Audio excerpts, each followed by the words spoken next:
সুইজারল্যান্ডের Daniel stack নামক একজন বড় মাপের রাজনীতিক নেতা এবং সে দেশের প্রশাসনিক স্তরে যার স্থান সর্ব উঁচুতে, অর্থাৎ সেনা প্রশিক্ষণের প্রধান পদটা তার হাতের তলায় ছিল, সেই ড্যানিয়েল স্ট্রেক দৈনন্দিন গির্জায় গিয়ে বাইবেল পড়ত, দৈনন্দিন গির্জায় গিয়ে আপনার প্রার্থনা করত।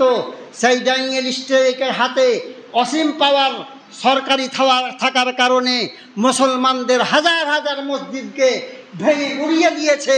আর যে মসজিদে মিনার দেখতে পেয়েছে সেই মসজিদকে আগে টার্গেট করে ওই মসজিদকে আগে ভেঙে দিয়েছে। ভাইরা আমার, এই ড্যানিয়েল স্ট্রেকের মতো এত বড় মাপের মুসলমানদের শত্রু, চরমপরম শত্রু, আজ মুসলমানদের চরমপরম বন্ধু হয়ে গেছে। কালেমা লা ইলাহা ইল্লাল্লাহ মুহাম্মাদুর রাসূলুল্লাহ পড়ে ইসলাম গ্রহণ করে নিয়েছে, মুসলমান হয়ে গেছে। পড়েন আলহামদুলিল্লাহ। সুইজারল্যান্ডের প্রধানমন্ত্রী যখন জানতে পারলেন ড্যানিয়েল স্ট্রেক মুসলমান হয়ে গেছে, তাকে মন্ত্রিসভা তাকে ডাকা হলো। ডাকার পরে তাকে জিজ্ঞেস করা হচ্ছে, এই ড্যানিয়েল স্ট্রেক, তোমার 14 পুরুষ ছিল খ্রিস্টান, দৈনন্দিন গির্জায় গিয়ে বাইবেল প্রার্থনা করতে দেখেছি তোমাকে, আর তোমার হাতে অসীম পাওয়ার থাকার কারণে মুসলমানদের হাজার হাজার মসজিদকে ভেঙে গুড়িয়ে দিয়েছো। আজ মুসলমানদের তুমি কি করে পরম বন্ধু হয়ে গেলে?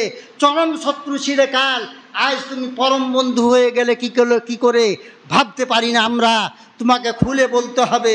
ভাইরা আমার, ড্যানিয়েল স্ট্রেক তখন বলছেন, ইসলাম offers me logical answer to important life questions which in the end inner front in Christianity. Daniel stack জবাবে বলছেন, আমি জীবন সম্পর্কে গুরুত্বপূর্ণ প্রশ্নের জবাব বাইবেলে খুঁজেছিলাম, অন্যান্য ধর্মের গ্রন্থে খুঁজেছিলাম, কোনো ধর্মের গ্রন্থে আমাকে জীবন সম্পর্কে গুরুত্বপূর্ণ প্রশ্নের জবাব দিতে পারে নাই। যখন কোরআন শরীফ রিসার্চ পড়তে লাগলাম তখন কোরআন শরীফের মধ্যে পেয়ে গেলাম আমি আমার জীবন সম্পর্কে গুরুত্বপূর্ণ প্রশ্নের জবাব। তখন আমি দেখতে পেলাম সামনে আমার সমস্ত পথ অন্ধকার, একটাই পথ খোলা ছিল, আলোকিত পথ একটাই ছিল, সেটা হলো সিরাতাল মুস্তাকিমের পথ, জান্নাতের পথ।